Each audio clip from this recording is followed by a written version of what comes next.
Magandang hapon mga ka-happy hour. Narito ang mga balita para sa MBC TV Network News Update 5 PM edition. Mga hakbang kontra ASF mas pinaigting pa ng NMIS. Mas pinaigting pa ng National Meat Inspection Service ang kanilang mga hakbang kasunod ng paglaganap ng African Swine Fever sa Batangas. Ayon kay NMIS-NCR Regional Technical Director Dr. Jocelyn Salvador, makakatulong umano ito para maiwasang may puslit papasok ng Metro Manila ang mga apektadong baboy. Bukod sa accreditation at registration, puspusan na rin ang surveillance audits ng NMIS sa mga planta o mga meat establishments. Sa pamamagitan nito, mahigpit na mababantayan ang mga slaughterhouse, cold storage facilities, meat cutting, at meat distribution centers sa food safety. Iniutos din ni Dr. Salvador na maging alerto ang quick response ng NMIS-RTOC-NCR, gayon din ang Plant Operation Standards and Monitoring Section, at lahat ng meat inspection officers sa Metro Manila. Puspusan ding isasagawa ang Information Dissemination ng Meat Standards Development and Consumers Protection Section. Sa Showbiz Spotted, Mariel Rodriguez Padilla at dinapensahan ni Senator Robin Padilla.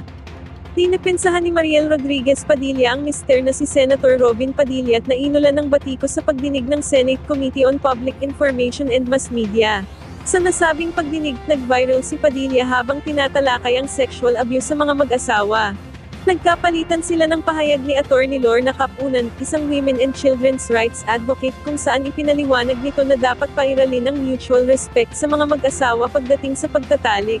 No means no ang naging pahayag ni Capunan, nang matanong ni Padilla kung ano raw ang gagawin ng mga lalaki kapag sila'y inhit. Pero ayaw ng kanilang mga misis. Good news naman mga ka-happy hour. Sinigang at bulalok pasok sa top 100 soups in the world ng Taste Atlas. Pasok ang sinigang at bulalo sa top 100 soups in the world ng food website na Taste Atlas.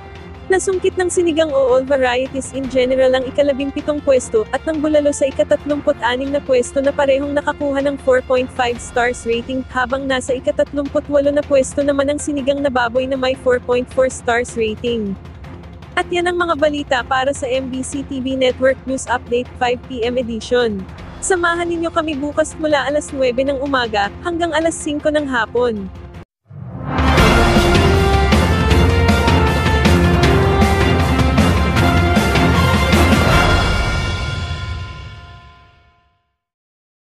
Mga ka-happy hour, kung gusto mong manood ang mga balita sa MBC TV Network News Update, mag-subscribe sa aming YouTube channel, i-like ang aming Facebook page, at i-follow sa aming TikTok account.